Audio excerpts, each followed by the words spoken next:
सज्जनों, जितने वरिष्ठ साधक गण हैं, जो सुदान गण हैं, ये सारे वरिष्ठ साधक वृंद श्रोता के रूप में उपस्थित हैं।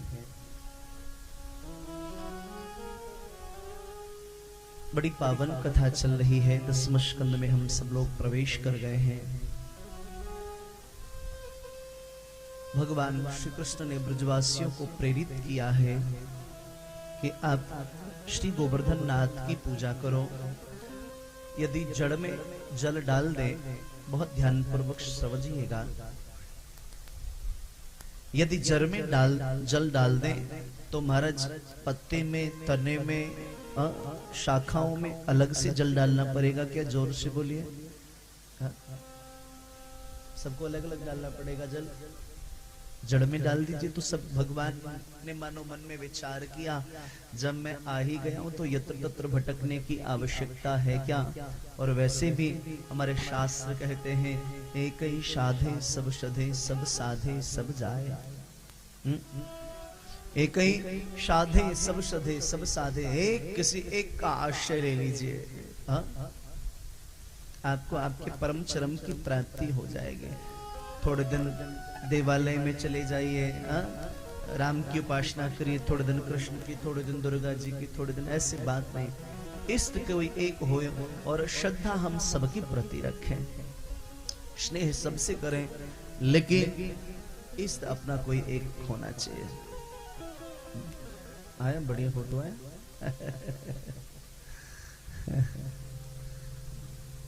माँ फोटेशु कदाचन। अच्छा नहीं, माँ फोटेशु ने क्या, कोई और है श्लोक। माँ फोटेशु कदाचन क्या है श्लोक गीता जी में? कर्मण्येवाधिकारस्ते माँ फोटेशु कदाचन। अच्छा, माँ फलेशु कदाचन। माँ फलेशु कदाचन, मुझे लगा माँ फोटेशु कदाचन।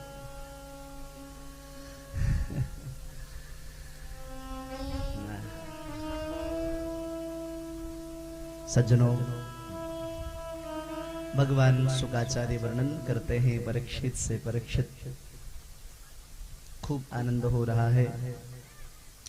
परमात्मा ने ब्रजवासियों को प्रेरित किया। समस्त ब्रजवासी मिलकर के श्री गोवर्धन नाथ की पूजा करने के लिए गए।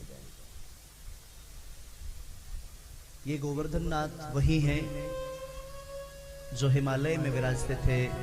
महाराज हिमालय के सुपुत्र, जब पुल पर बांध बांधा जा रहा था, समुद्र में पुल बांधा जा रहा था, तो श्री हनुमान जी महाराज सर्वत्र जाते भारत में और सारे पहाड़ों को उठा उठा के ला रहे थे रामेश्वरम जी में पुल बांधने के लिए।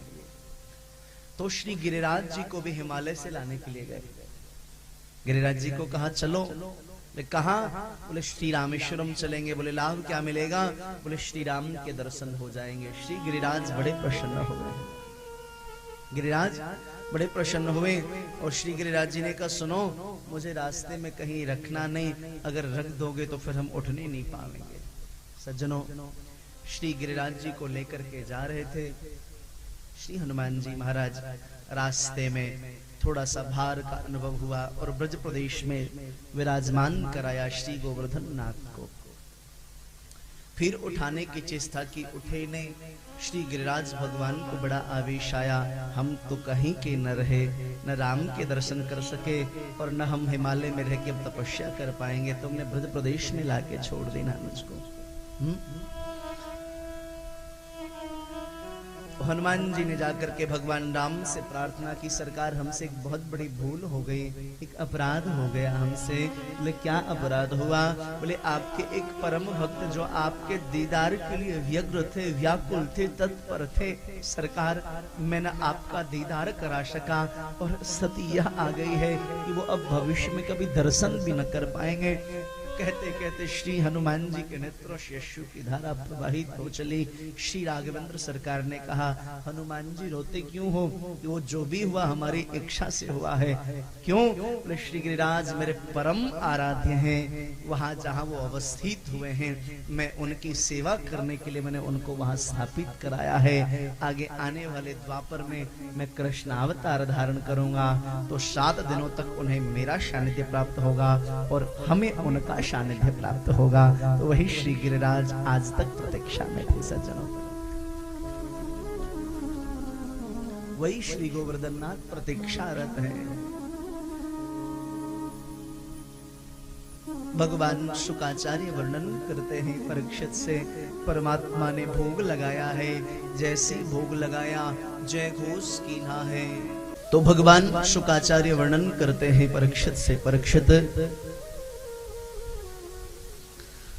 जैसे जय घोष कीन्हा है, इंद्र के कान में आवाज गई, बोले इतना उत्सव क्यों मनाया जा रहा है ब्रज में। श्री नारद जी ने आकर के समझाया, हजारों साल से चली आ रही आपकी पूजा को 7 साल के कन्हैया ने बंद करवाए दीना, बंद करा दिया, नष्ट कर दिया। इंद्र को आवेश आ गया सुनी हुई बात पर।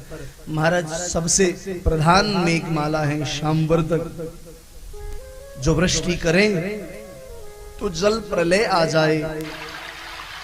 मेघमालाओं को आदेश किया, गणम सांवर्तकम नाम, बोले ऐसी मूसलाधार वृष्टि करो कि सारा ब्रजमंडल बह जावे, सारा ब्रजमंडल बह जावे।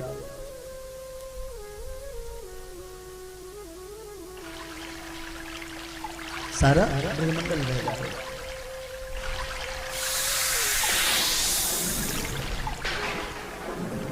देखते देखते सज्जनों बादल गरजने लगा, बिजली चमकने लगी, सब लोग भयभीत हो।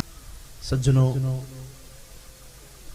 सबके सब ब्रजवासी वृंद पहुंचे हैं श्री ठाकुर जी के पास में, जाकर के आग्रह कीना है, सरकार मैंने मना किया था, इंद्र को मना किया था, इंद्र की पूजा बंद न की जाए, लेकिन न माने आप।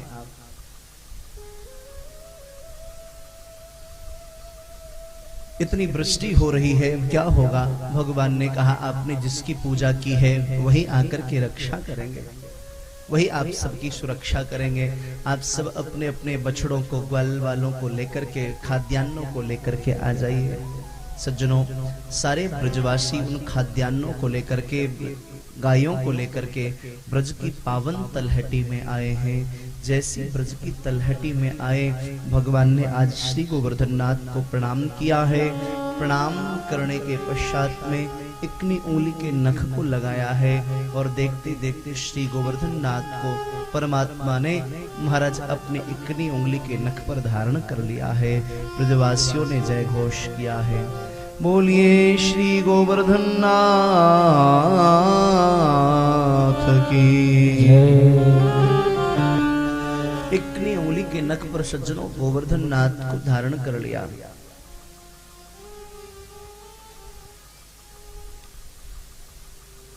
सारे ब्रजवासी प्रसन्न हुए। सप्तवर्षीय श्री बालकृष्ण प्रभु ने श्री गोवर्धननाथ को अपनी उंगली, इकनी उंगली के नख पर उठाया है। सारे ब्रजवासी तलहटी में आ गए। नीचे में महाराज सारी गायें, ब्रजवासी, ब्रजांगनाएं सब टकटकी लगा करके श्री ठाकुर के उस रूप माधुरी का रस पान कर रहे हैं। शाम हुआ, ब्रजवासियों ने अपनी अपनी लठियां लगाए दी। नहीं, ब्रजवासियों को दया आई। 7 साल के गोविंद हैं, सुबह से शाम हो गए, अनवरत खड़े हैं, थक गए होंगे। आग्रह की ना ब्रजवासियों ने, सरकार आप बैठ जाइए, हमने लठियां लगा लिया है, हम श्री गोवर्धन को खड़ा करके रखेंगे। भगवान ने मन में विचार किया, ब्रजवासी कितने भोले हैं कि बांस की लठिया पे 21 किलोमीटर लंबे चौड़े गोवर्धननाथ को उठाने की बात करते। प्यार से बोलो जय श्री कृष्ण, जोर से बोलिए ना।